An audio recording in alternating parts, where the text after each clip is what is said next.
The chubby otaku has been dead for 200 years. Before the firefighters found him, his body's all decayed and bloated, especially the belly. Looking like a stuck balloon, firefighters couldn't just haul him out. The medical examiner suggests chopping up the hefty guy to get him out of the cramped trailer. But, with a crowd forming outside, the firefighter hesitate. The guy, a joke in life, shouldn't lose his dignity in death. So, the man grabs a 40 meters knife and stabs the chubby guy's belly, unleashing a foul odor mixed with decomposing fluids. The reluctant medical examiner has no choice but to stick tubes into the body. Slowly, the body deflates. They pack the chubby guy's remains into a body bag, finally saving a bit of dignity for him. The dude, glued to the phone, absent-mindedly tosses foil-wrapped grub into the microwave, triggering a fiery foil fiasco. Not giving up on his phone, he nonchalantly lobs the flaming mess into the trash, sparking a dumpster fire that decorates the carpet. In a freak out, he dials 911. Rescuers swoop in, saving the security guard from the chaos. Meanwhile, a call alerts the captain about the blazing factory housing fertilizer and nitric acid. The captain sprints to warn the team to bail, but it's too little too late.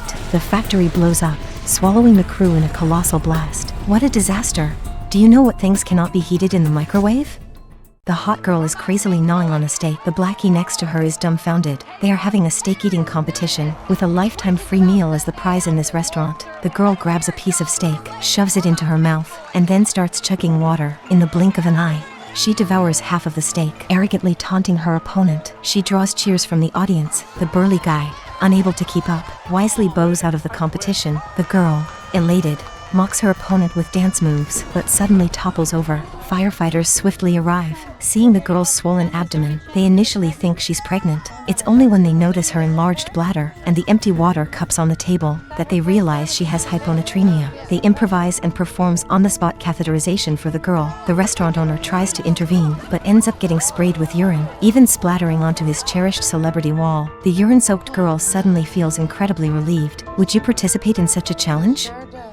In the hot girl's eyes, there were actually dozens of contact lenses. Just a moment ago, 911 got a call. The old lady said her head was killing her. Even though her body has always been healthy, the medic pulled out a flashlight to check her pupils. There seemed to be something in the old lady's eyes. For convenience, the old lady usually uses contact lenses. When the medic asked if she often forgets to take them off, the old lady insisted the lenses just fall out on their own. The lenses didn't fall out. They got stuck in her eyes, causing the headache. First, the team disinfected her eyes, then brought out a cotton swab. The squad leader managed to pull out 2 pieces, but the contacts just kept coming out one after another. In the end, they pulled out a whopping 10. Now, the old lady has decided to switch to glasses with frames. Are you still daring to wear contact lenses? A black bear stands up. The woman quickly lies down, playing dead, but these cute ones raise their hands, baffling the bear. It grumbles away in frustration. Just a moment ago, the woman was screaming, claiming the bear attacked her. The husband suffered even more, losing his entire nose. Fortunately,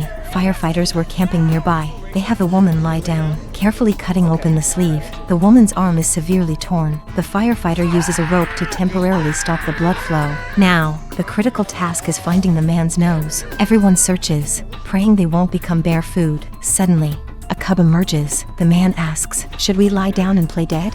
Brown bear, yes. Black bear, no. Stay calm. Identify yourself. Get big. We're human, and we don't taste good. All 4 slowly raise their hands. Surprisingly, the black bear actually walks away. The hot girl, cradling a child, with blood flowing from her wrist. Wait, no, please don't call an ambulance. I can't afford an ambulance. She implores a neighbor to drive her to the hospital. Andy insists the bleeding won't hold without an ambulance and highlights the urgency. The girl explains she's a single parent. The kid's father isn't reliable. She can't afford an ambulance with 2 months overdue rent. Andy improvises by using his t-shirt to stem the bleeding. She then has her husband call her father, reassuring the girl. For a private ambulance service, he won't put it on the books. Oh my God. The girl calms down upon hearing the plan. The elderly man takes her to the hospital, leaving the couple to care for the kid. Unexpectedly, the mischievous kids start playing with the man's toy gun. Now you're the bad guy. Are you okay? I'm okay. Milo, are you okay? I want my mommy. Okay, you're okay. You're okay. He's okay. I don't think I'm okay.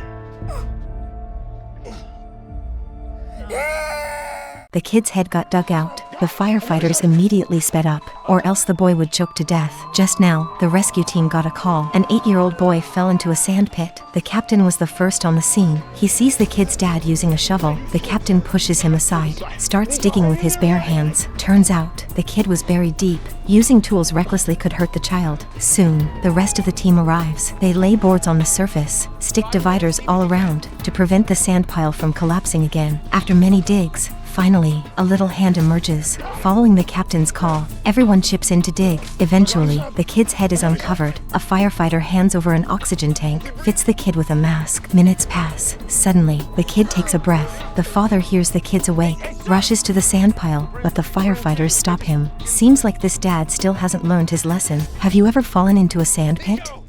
The poor girl's foot caught in the revolving door, while the guy was constantly pushing the door, completely ignoring her pain. The firefighter quickly broke the glass and entered, while the guy continued to pound on the glass, asking them to save him first. The firefighter ignored him and quickly checked the girl's injuries. Who was in great pain, they could only comfort her to endure a little longer. The girl used her coat to protect her head. The firefighter tapped the glass. It instantly shattered into pieces. While the paramedic was giving the girl a painkiller, the greasy guy roared again, forcefully pushing the door, causing the girl to scream in pain. The firefighter warned him not to move. They then used pliers to cut the door frame, successfully rescuing the woman. To teach the greasy uncle a lesson, the firefighter firmly jammed the revolving door, leaving behind the disheveled guy.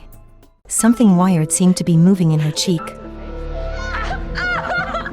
Just a moment ago, the firefighters received a rescue mission. In the lounge, a woman constantly scratched her cheeks. Approaching closer, they saw something wriggling in her cheek. The woman mentioned being bitten by bugs yesterday, thinking it was just an allergic reaction that swelled up. However, security insisted on isolating the woman. The firefighters emphasized the urgency of saving her. It's moving again, please.